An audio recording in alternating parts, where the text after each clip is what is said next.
Welcome back again.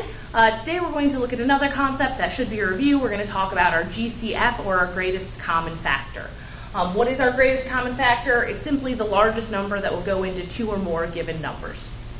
The other thing we want to look at is writing equivalent fractions, because we can reduce fractions using our greatest common factor.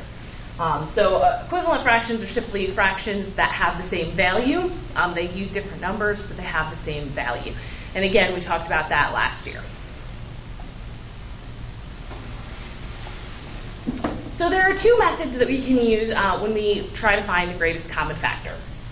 The one I usually use is what I call the birthday cake method, and we'll go over that further in our examples. We can list all of the factors that go into a number. So here I'm trying to find my GCF between 20 and 45. So what I've done is I've listed every factor of 20, every factor of 45, and now I'm looking for the largest number that goes into both of them. And if you look, 5 goes into both of them. It's the biggest number that will go into both of them.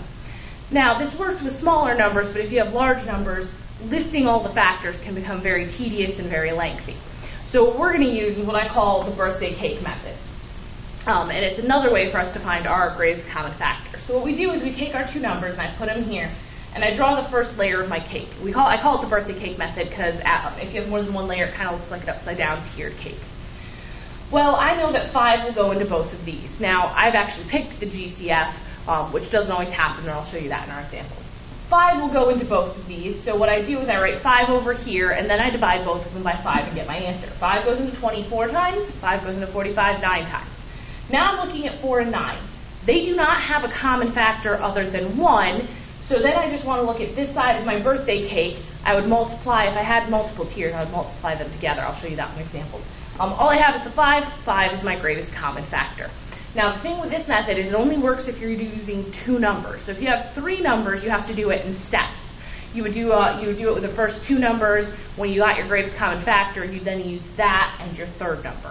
So just remember, you can only do this with 2 numbers at a time. It won't work for 3. So let's look at some examples. So I want to find the greatest common factor of the given numbers here.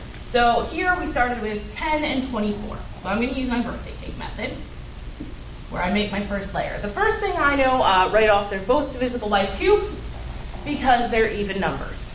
2 will go into 10 5 times. 2 will go into 24 12 times. Then I want to look at my 5 and my 12. Do they have a common factor other than 1?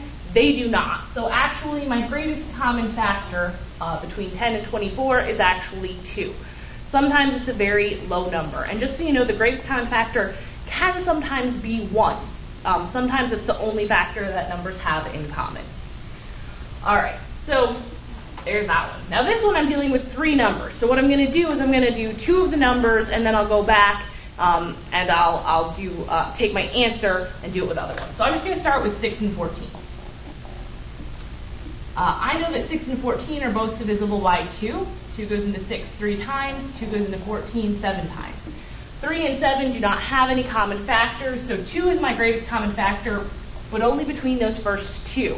So now what I'm going to do is I'm going to take that greatest common factor and look for the factor that goes into both 2 and 28. And some of you can already see it without having to do this birthday cake method, but we'll go through it. 2 will go into both of them. 2 goes into 2 once. 2 goes into 28 14 times. 1 and 14 obviously only have a common factor of 1. So 2 is my greatest common factor between all 3 of those numbers. 2 is the largest number that will go into all of those numbers. Here again, you'll notice that I have 3 numbers that I'm dealing with. So I'll just start with the first 2, 8 and 16. Now I'm going to show you the more expanded version of the birthday cake. Some of you are probably looking at it saying, Ms. Brome, I know that 8 will go into both of those, but I'm going to start with an easier number. I'm going to start with 2. I know 2 will go into both of these. And it's okay. If you picked 8 right away, then you're good and you have less steps and less tiers on your cake. I'm going to go with 2 to show you how this works. So 2 goes into 8 4 times. It goes into 16 8 times. 4 and 8 still have a common factor. I know that 2 will go into both of them. Yes, I know some of you are yelling at me, telling me there's a larger number, but that's okay.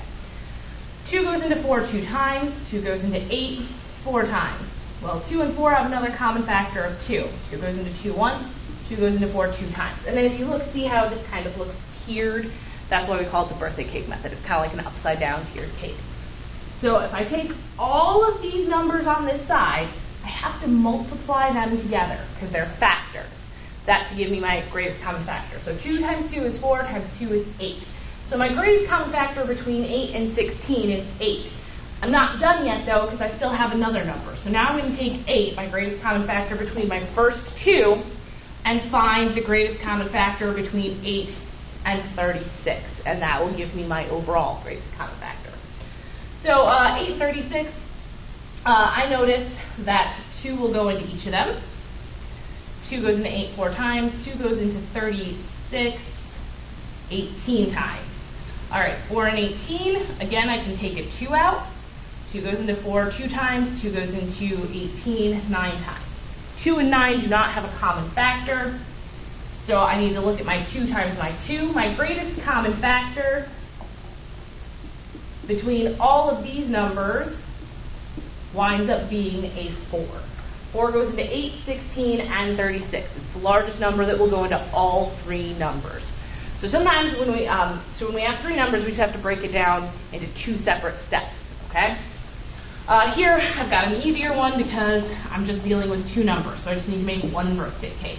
Again, I noticed that 2 will go into there. Yes, some of you might have noticed a larger number, but that's fine. I'm going to stick with 2. 2 goes into 12 6 times. 2 goes into 30 15 times. I noticed that 6 and 15 are both divisible by 3. 3 goes into 6 twice, 3 goes into 15 5 times. 2 and 5 are both primes, so they're not going to have a common factor other than 1. So now I'm going to look on this side, just this side, 2 times 3, meaning my greatest common factor is 6.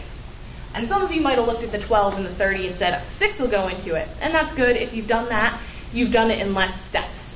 It doesn't matter which numbers you pick. Eventually you'll get to the same answer. All right, I've got one more down here. Let me flip colors just because I'm kind of writing over myself. Took up a lot of space there. I don't want us to get confused between which problem is which. 49 and 56. This one is a little trickier. I know 49 is 7 times 7, and I know 56 is 7 times 8. So I'm going to say there's a factor of 7. 7 and 8 do not have a common factor. My greatest common factor between 49 and 56 is 7. And that one's a little trickier because there isn't a rule for divisibility of 7. You just have to try it. But these are low enough numbers that you should recognize that they both have a factor of 7. So again, if you have any questions, please post them in the comments, or you can email me, ask me in class. I'll get to any questions that we have. If you're confused, rewatch the video, and I'll see you guys tomorrow.